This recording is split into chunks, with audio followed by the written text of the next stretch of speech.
Всем мира и добра, с вами Таня Сальникова, вы на моем канале «Давайте поговорим».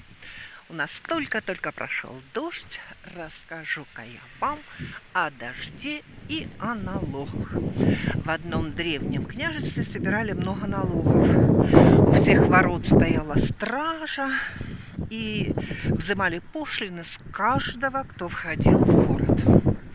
Вдруг начался страшный ливень, шквал, молнии, гром, но в самой столице было сухо, и над головой светило солнце.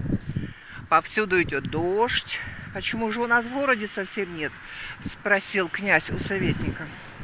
Ваше Величество, ответил один из приближенных, дождь не осмеливается войти в город. Он боится уплаты налогов.